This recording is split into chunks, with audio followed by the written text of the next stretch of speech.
अस्सलामुअलैकुम viewers, sociology के एक और लेक्चर में आपका स्वागत है। बहुत बहुत वेलकम आपका। तो आज हम एक और छोटा सा बेसिक सा टॉपिक लेंगे जिसमें हम डिस्कस करेंगे सोशल थिंकर के बारे में। थोड़ा बहुत जो भी मेरे इस टाइम दिमाग में आता है, because as of now I have not prepared any lecture, but yeah I try कि मैं थोड़े से बेसिक्स जो हैं इस टॉपिक में आपको बताऊं। तो हमने पिछले वीडियोस में सोशल थिंकर जो थे उनके बारे में बात करी, हमने बड़ा कुछ बोला। ठीक है, आज हम कोशिश करते हैं किसी एक थिंकर के बारे में बताने की। कौन है वो, मतलब उनकी क्या राय थी, वो क्या कौन सा अप्रोच जो है, कौन सा तरीका जो है किसी सब्जेक्ट को अंडरस्टैंड करने में इस्तेमाल करते थे और उस सब्जेक्ट को आगे लोगों को अंडरस्टैंड करवाने में कौन सा अप्रोच वो लेते थे। तो हमारे पास ऑगस्ट कॉम्टे जो है, ऑगस्ट कॉम्टे या ऑगस्ट कॉम्ट भी कह सकते हैं, ये जो थे ये फादर ऑफ सोशियोलॉजी थे, right. Everybody of us knows now कि Auguste Comte is regarded as a father of sociology. तो इन्होंने जो मेथड यूज किया, वो कौन सा था? वो मेथड था साइंटिफिक मेथड। कौन सा मेथड था? Scientific method. अब साइंटिफिक मेथड कौन सा होता है? साइंटिफिक मेथड वो होता है जो स्टेप वाइज हो। ठीक है, तो स्टेप वाइज जो है इसको ये साइंटिफिक मेथड क्या है इसको हम आगे डिस्कस करेंगे, लेकिन फिलहाल आप ये याद रखें कि जो साइंटिफिक मेथड है, हम इस मेथड या इस मेथड से या इस अप्रोच से सोशियोलॉजी को समझने में और समझाने को हम रिगार्ड करते हैं। It is regarded as positivist approach. Positivist approach, इसको हम पॉजिटिविस्ट अप्रोच भी बोलते हैं। अब डिस्कस करते हैं कि भाई ये साइंटिफिक अप्रोच है क्या। साइंटिफिक अप्रोच प्रोसीजरल नहीं होता है, रैंडम नहीं होता है, ये स्टेप वाइज मेथड होता है। मतलब इसमें एक पर्टिकुलर स्टेप होता है, एक प्रॉपर फ्लो चार्ट होता है। एक प्रॉपर फ्लो चार्ट की तरह जो है ये स्टेप्स को फॉलो करता है, राइट। रैंडमली इसमें कुछ नहीं होता है। आपके पास क्या होता है इसमें?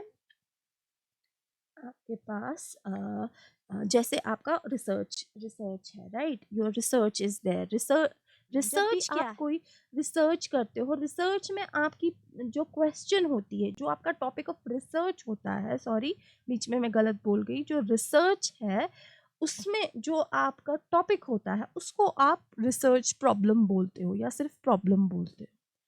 तो साइंटिफिक मेथड में कैसा होगा, स्टेप्स क्या होंगे? सबसे आपके पास एक क्वेश्चन होगा, क्वेश्चन के बाद रिसर्च, उसके बाद आप हाइपोथेसिस जनरेट करेंगे। अब ना व्हाट इज इट, हाइपोथेसिस क्या होगा? आप में से कई लोग ऐसे होंगे जिनको पता नहीं होगा। हाइपोथेसिस एक टेंटेटिव आइडिया होता है कि इसका आउटकम कैसा होगा। मतलब अभी प्रैक्टिकली वो हमारा आउटकम निकला नहीं होता है, लेकिन हम जैसे जैसे आगे आगे स्टेप बढ़ते हैं हम ये कहते हैं कि हमने एक हाइपोथेसिस जो है जनरेट कर दिया। ठीक है, हाइपोथेसिस के बाद जो है एक रियल एक्सपेरिमेंट जो है वो स्टार्ट होता है। ठीक है, एक्सपेरिमेंट। उसके बाद आपका जो डेटा होता है वो एनालाइज होता है। मतलब आपने अपने जो रिसर्च प्रॉब्लम है उसके लिए कुछ तो डेटा कलेक्ट किया होगा ना, जिसपे आपने हाइपोथेसिस भी जनरेट की, आप उसके ऊपर एक्सपेरिमेंट भी कर रहे हैं। अब आप डेटा जो है उसको एनालिसिस करने की ज़रूरत पड़ गई है। ठीक है, तो उसके बाद आप डेटा एनालाइज करोगे। ठीक है, तो इसके बाद आता है डेटा एनालिसिस के बाद, हाँ भाई ये चीज़ें हो गई। उसके बाद आप देते हो एक कंक्लूजन।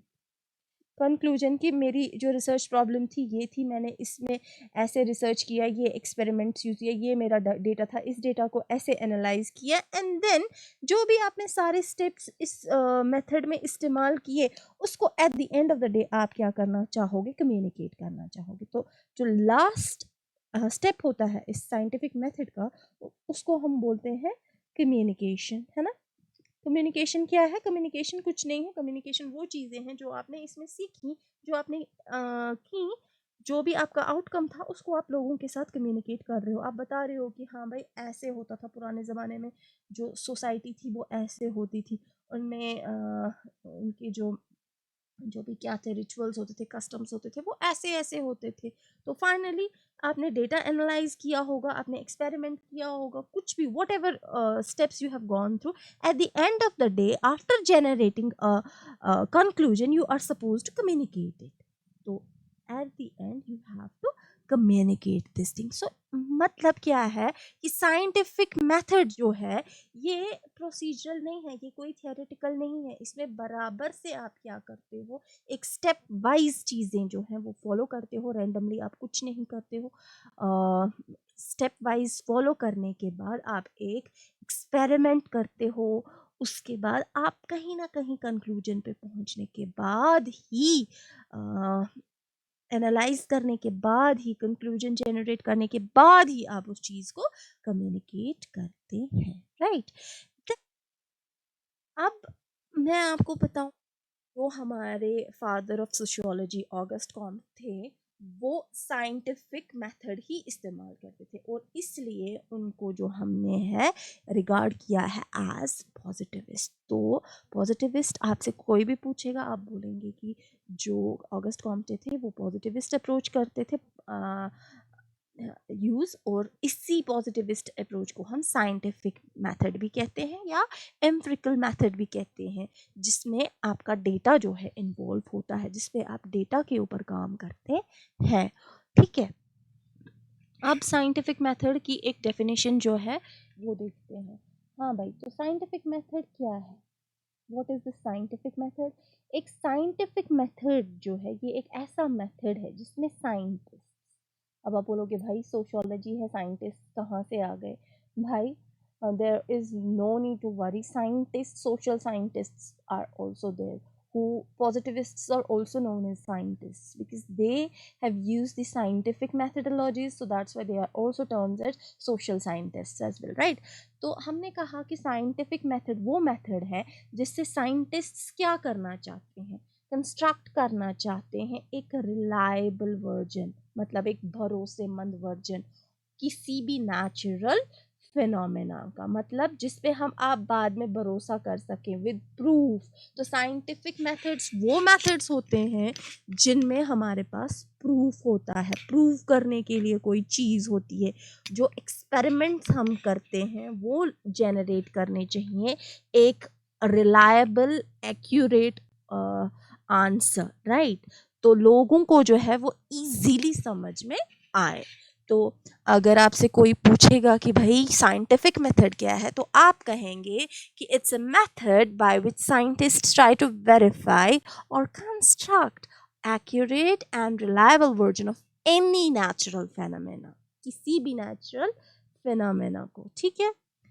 तो ये था हमारा साइंटिफिक मेथड क्या होता है, और साइंटिफिक मेथड या साइंटिफिक अप्रोच जो है ऑगस्ट कॉम्टे ने सबसे पहले जो है वो इस्तेमाल किया था, अंडरस्टैंड किया था और लोगों को अंडरस्टैंड करवाया था इस तरीके से सोशियोलॉजी को, राइट। तो साइंटिफिक मेथड या साइंटिफिक अप्रोच भी आप इसको बोलते हैं और इसको आप पॉजिटिविस्ट भी बोलते हैं। तो इन्होंने जितनी भी सोशियोलॉजी है उसमें कोशिश की है कि उसमें जितने भी कॉन्सेप्ट्स हैं, जो भी चीज़ें हैं, उनको फुल प्रूफ से समझाएं।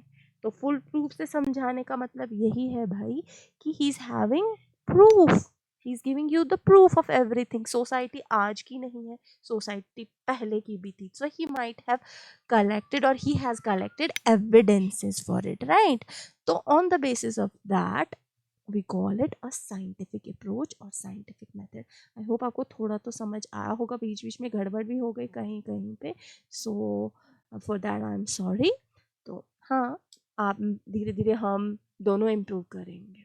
Okay, that's all for today. कल इंशाल्लाह we will be learning about society, right? So yeah, see you in our next video. Stay connected. Allah Hafiz.